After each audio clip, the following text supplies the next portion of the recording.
Bienvenue dans cette nouvelle édition du QG News. Au sommaire, elle compose plus de la moitié de la population guinéenne, mais est frappée de plein fouet par le chômage. La jeunesse s'affirme désormais comme une priorité au sein du gouvernement. Le Congo veut assainir son climat des affaires. Objectif affiché, encourager l'entrepreneuriat et attirer de plus en plus d'investisseurs. Pour cela, le gouvernement a mis en place l'Agence pour la promotion des investissements. Et puis, zoom sur la force de l'AMISOM, les troupes mandatées par l'Union africaine pour rétablir la paix en Somalie. Plusieurs habitants ont ainsi pu regagner leur domicile à quelques centaines de kilomètres de la capitale, repris aux mains des islamistes. La jeunesse sera au cœur des préoccupations guinéennes du 2 au 12 décembre 2014 et pour cause, le pays abritera le Congrès mondial de la jeunesse. Mais à l'échelle nationale, la question des plus jeunes se pose également. La Guinée a d'ailleurs lancé avec les Nations Unies un programme national pour l'emploi des jeunes. Plus de précisions avec Guillaume Durand. La lutte contre le sous-emploi des jeunes au cœur des priorités en Guinée. Le gouvernement guinéen, appuyé par les Nations Unies, a procédé ce mercredi 3 septembre au lancement officiel de son programme national pour l'emploi des jeunes et des femmes dans les 5 communes de Conakry.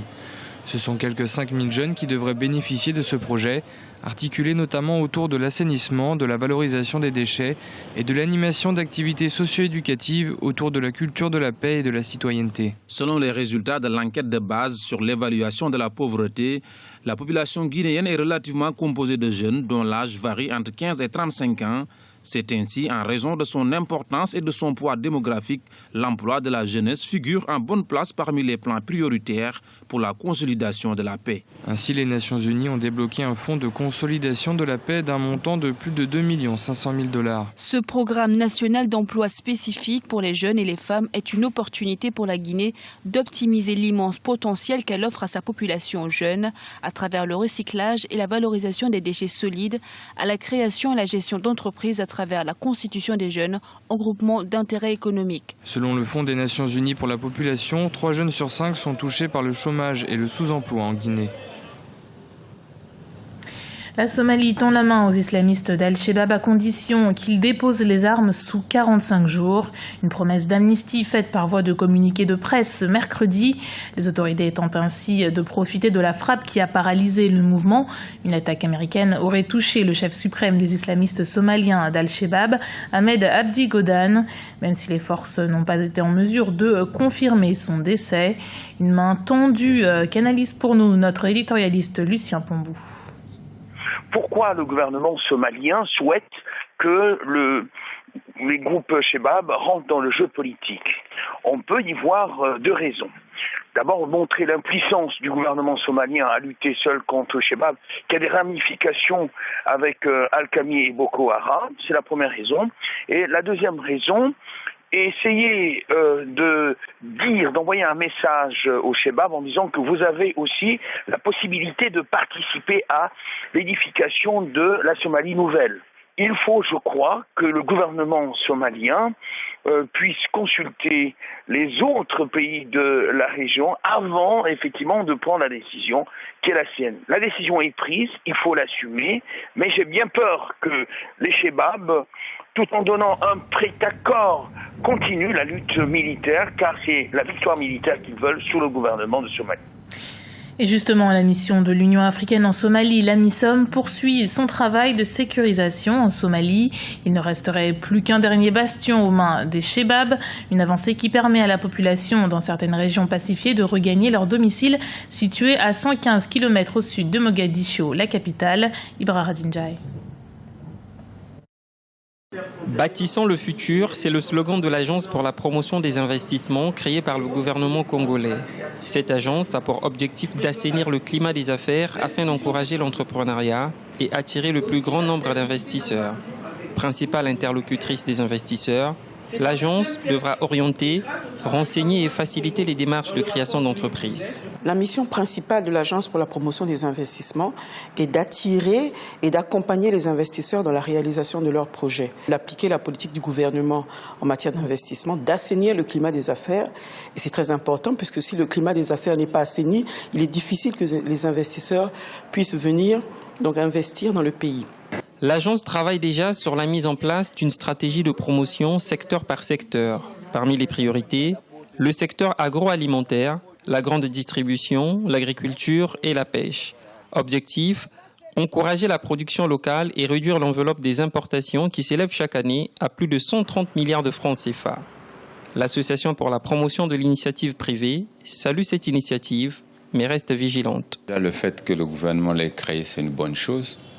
Mais non, ce que nous qui vivons au quotidien à côté des créateurs d'entreprises avec toutes les difficultés qu'ils ont, c'est de leur suggérer de prendre en ligne de compte les investissements d'où qu'ils viennent, quelle que soit leur taille. Donc c'est leur demander déjà de gérer chaque type d'investisseur, non pas pour l'enveloppe qu'il apporte, mais pour l'apport qu'il fait à l'économie, quelle que soit sa taille.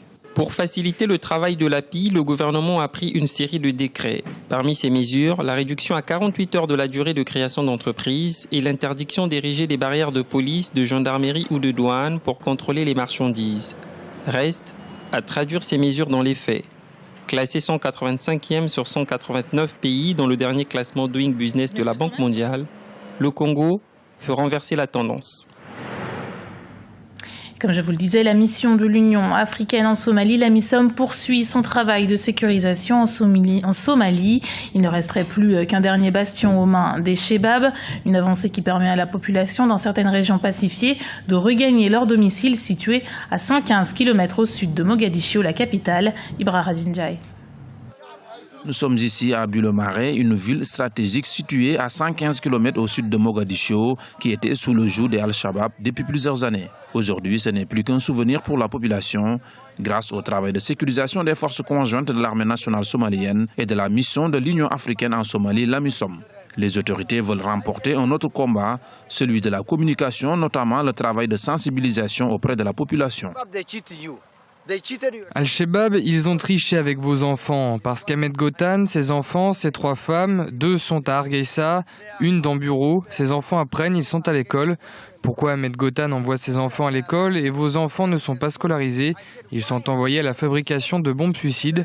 Et Abdallah Iré, sa femme, est au Yémen avec ses enfants. Et pourquoi va-t-il envoyer ses enfants au Yémen? Pourquoi il n'apportera pas ses enfants à faire des attentats suicides et les combats? Ce n'est pas la religion islamique, il triche. Vous, les jeunes Somaliens, je vous le dis, faites attention. Les efforts visant à établir un état de droit en Somalie piétinent depuis plusieurs années, mais les différents partenaires du pays avec à leur tête l'Union africaine ne baissent pas les bras. L'état sécuritaire de la Somalie reste toujours problématique, mais on peut noter une certaine avancée grâce aux forces de la MISOM qui s'impliquent beaucoup. Il y a des forces de beaucoup de pays de l'Est africain, notamment le Kenya, l'Ouganda, le Burundi. Ce sont des militaires qui sont très impliqués et qui ont beaucoup de succès sur le terrain. Mais toujours est-il, il y a ce problème aussi de la gouvernance de la Somalie. Non, il ne suffit pas seulement de conquérir les territoires, mais aussi il faut conquérir le peuple. On a des gouvernements qui se succèdent en Somalie, souvent qui sont corrompus et qui n'arrivent pas à maîtriser le terrain et à maîtriser la population. Et il y a en face El Shabab qui rentre au niveau de la population, qui est très intégré.